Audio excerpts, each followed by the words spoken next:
자, 어제에 이어서 오늘은 하천에 나왔는데요. 좀 날씨 상황이 좀 별로 마음에 안 들어요. 그래서 일단은 이 탐지기 요거를 사용하는 방법하고요. 요게 이제 초보분들이 쓰기에 가장 제가 볼 때 적합해요. 그래서 이제 켜서 사용하는 방법하고 하천에서 그 사금을 캐는 방법, 그 방법에 대해서 오늘 설명을 드리고 간단하게 마무리를 할까 합니다. 일단은 이 탐지기를 이제 켜는 순간부터 일단은 조립하고 이거는 떠나서 조립하는 것 중에 보통 남자분들이라면 쉽게 조립을 할 수 있어요. 그 설명 보고도. 그리고 이제 하나는 여기 선을 여기다 이렇게 딱 끼울 수 있다는 거, 뺐다 끼웠다 할 수 있는 거. 그 외에는 뭐 간단하게 조립이 가능하니까요. 그러면은 이걸 켜서 설정하는 방법, 그것 좀 몇 가지만 알려드리고 이제 현장에서 어떻게 사금을 캐는지 그걸 알려드리겠습니다. 일단은 이제 켜는 것부터 들어갈게요. 자, 보면 요게 전원 버튼이에요. 전원 버튼 누르면 이렇게 뜹니다. 짝짝짝 올라가고, 자, 이렇게 뜨면 그다음에 이제 그라운드 밸런스 체크를 이렇게 해주시면 돼요. 지금 소리가 안 들리잖아요. 이게 그라운드 밸런스가 안 맞을 때는 소리가 웅웅웅 하면서 서서히 조용해지는데요. 지금 여기는 이제 미네랄이 많지 않아서 그런 것 같아요. 자, 일단 됐고요. 자, 요 상태에서 보면 요 중간에 있는 모드가 있어요.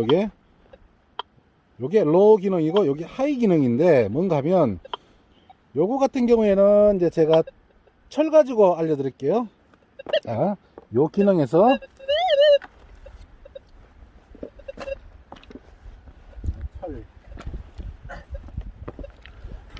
자, 이 철사가 있어요. 철사 가지고 보여드릴게요. 자, 요걸 보면 지금 기능이 하이 기능이에요. 철사가 울죠, 그죠? 자, 철사가 울잖아요. 근데 여기서 요 기능을 자 하면 안 울죠, 안 울어요. 바로 요게 요런 기능이에요. 이게 뭐 요게는 금만 걸리고 철은 안 걸린다 이건 아니에요.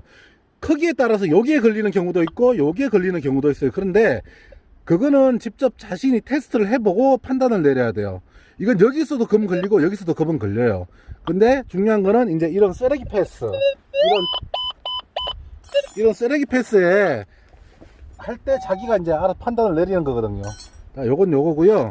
그 다음 이제 요거는 뭔가 하면 요게 이제 감도예요. 요렇게 감도면, 요렇게 하면 감도가 내려가죠. 이렇게 하면 감도가 올라가요. 요런 거 같은 경우에는 이제 제가 자신이 필드에 따라서 나는 이게 깊이 때려준다, 얕게 때려준다, 뭐 그걸로 보면 되는데, 그거는 본인이 알아서 판단을 하는 거죠. 만약에 여기 풀인데 요 지역에 사철이나 아니면은 황화철 같은 것들이 굉장히 많이 층이 두껍다 그러면 좀 이걸 낮춰야 돼요. 이렇게 감도를 조금 낮춰서 사용을 하시고, 여기는 이제 안반이고 안반 지역이고 그 미네랄 반응을 그다지 사철이나 그런 반응이 좀 없다 싶을 때는 이제 올려놓고 쓰시는 거고요. 그렇습니다. 그리고 요거는 볼륨입니다. 볼륨은 우리가 잘 알죠. 뭔지 누구나 잘 아는 거기 때문에 저는 이제 헤드셋을 끼지 않고 하기 때문에 볼륨을 최대로 놓은 거예요. 자, 이 탐지기 기능은 이걸로 끝이에요. 끝이고 이제 또 하나 중요시할 거는 토사층에서 이렇게 작업을 하시다 보면 이게 또 그라운드 밸런스가 깨져서 웅웅 소리가 날 때가 있어요. 그러면은 그때 한 번 더 또 잡아주시고, 금방 잡혀요. 잡고 다시 이제 탐사를 하시면 되거든요. 이제 그렇게 이런 식으로 아주 편하게 되어 있어요. 이게 탐지기. 그래서 좋은 거고요. 자, 다음은 이제 이 금속 탐지기로 이제 사금을 캘 때 보면 사금 포인트를 잡으실 때 보통 사람들이 생각하시는 게 우리 미국이나 호주나 이제 사금을 캐는 영상을 보게 되면 정확하게 금만 뽑아내잖아요. 그게 아니에요. 우리나라에는 쓰레기가 워낙 많아요, 하천에. 그래서 정확하게 그 포인트에서 그 금만 딱 뽑아낸다는 건 굉장히 어려운 일이에요.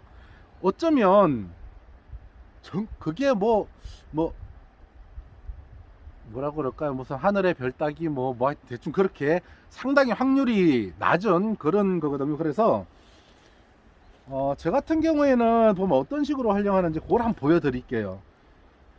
보통 그거를 먼저 보여드리기 전에 요게 이제 펄스 장비인데요. 보통 VLF 장비하고 펄스 장비 두 가지를 사용하시게 되는데, 둘 중 하나를 사용하시게 되는데, 대부분의 사람들이 보면 이 사금 탐사를 하신다면서 VLF 장비를 가지고 다니셔요. 특히 뭐 에퀴녹스 그걸 가지고 보니까 많이 가지고 다니시더라고요.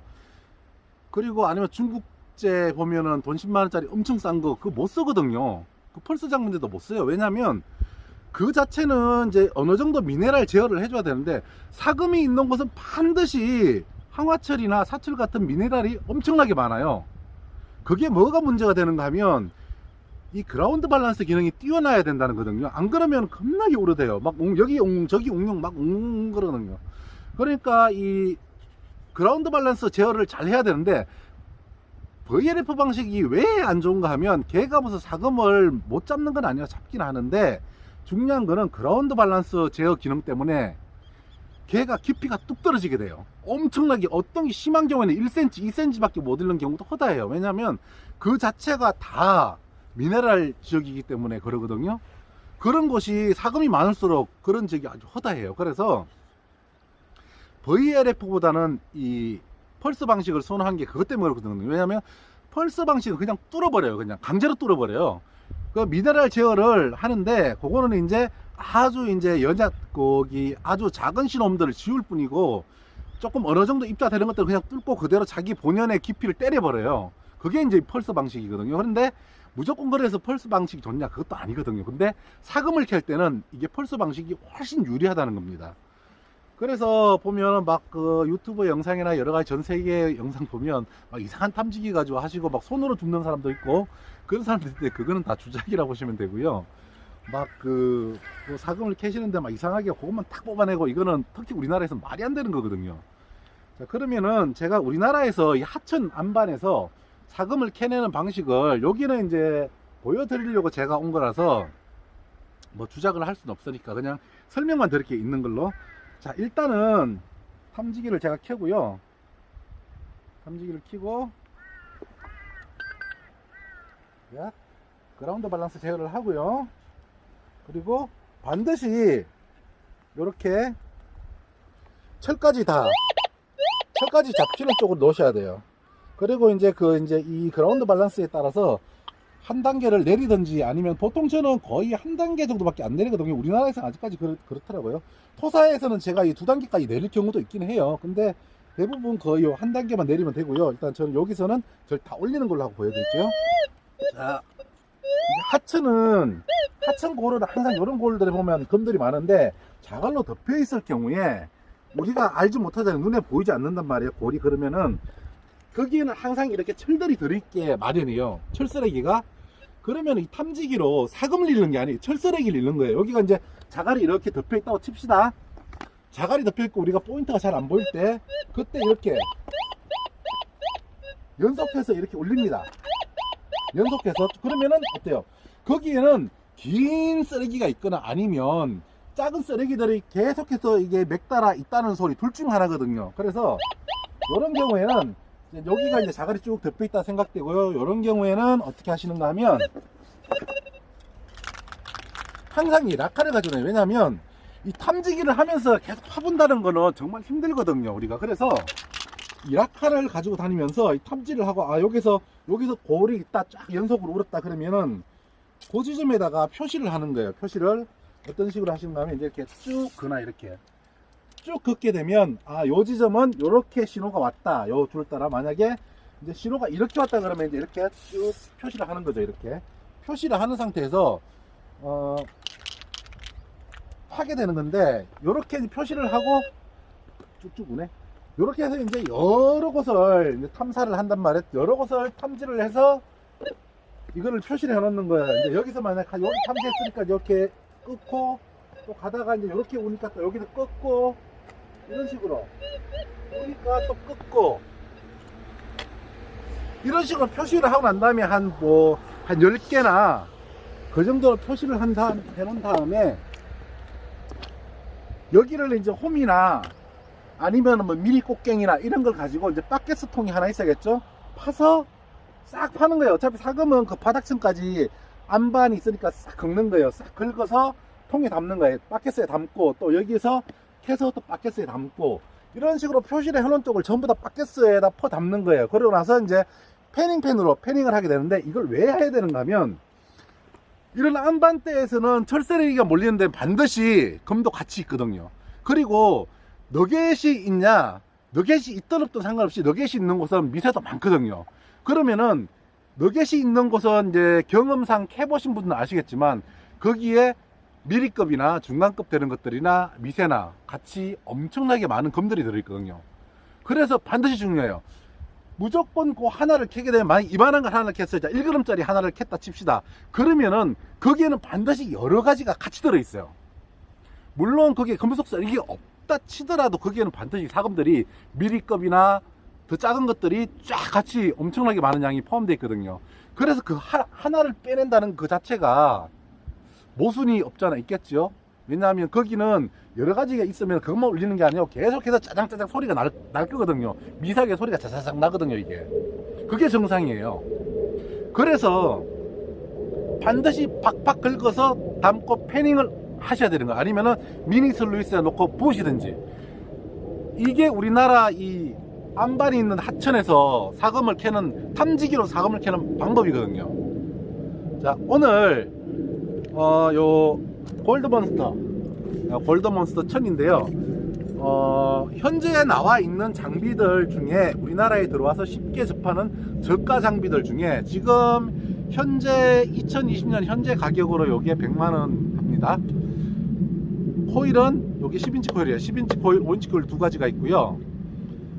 보통 요 정도 이제 장비면은 저가형 장비거든요. 이런 저가형 장비 중에서 가장 제가 볼 때 가성비가 뛰어나요. 왜냐하면 다른 장비들은 이제 그라운드 밸런스를 잡는 것도 그렇고 설정하는 것도 그렇고 처음 시작하시는 분들이 사용하기엔 되게 어려운 부분이 많거든요. 그런데 요 놈은 초등학생도 할 수 있을 정도로 너무 쉬워요. 그래서 제가 지금 여러분들한테 요 장비가 이렇게 좋습니다 하고 말씀드리는 거는, 왜냐, 너무 안타까운 걸 많이 봤기 때문에 VLF 방식의 탐지기를 들고 다니시면서 탐지를 하시는 거예요. 그럼 사금을 캘 거라고 들고 다니셔.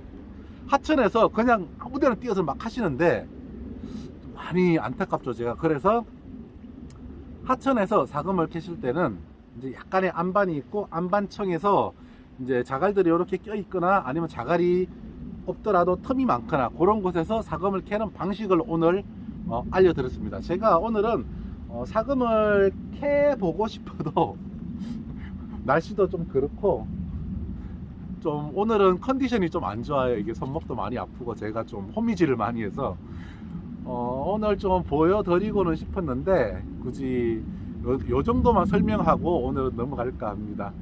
자, 전국에 계신 시청자 여러분, 사금 탐지기로 사금을 캐신 분들은 꼭 이런 방법으로 한번 사금 탐사를 해보시면 반드시 좋은 성과가 있습니다. 단 중요한 것은 사금이 나오는 지역에서, 사금이 나오지 않는 지역에서도 이런 방법으로 해보면 뭐 쉽게 찾을 수는 있을지도 몰라요. 왜냐하면 뿡뿡 소리가 나오는 데서 캐가지고 패닝을 해보면 여기도 사금이 나오는구나 이렇게 하실 수도 있긴 있는데, 될 수 있으면 이제 사금이 이렇게 물속이나 토사를 퍼거나 안반을 막 쪼개거나 하셔서 사금을 캔 지역이라면 이 방법도 괜찮은 방법입니다. 왜? 숨어있는 포인트를 찾을 수 있는 하나의 노하우거든요. 자, 그러면 여러분 추운 겨울에 안전한 사금 탐사 되시고요, 즐거운 사금 탐사 되시기를 부탁드리겠습니다. 여러분, 그러면 저는 다음 영상에서 더 좋은 소식 아니면은 좋은 정보를 가지고 만나 뵙는 걸로 하겠습니다. 여러분 감사합니다.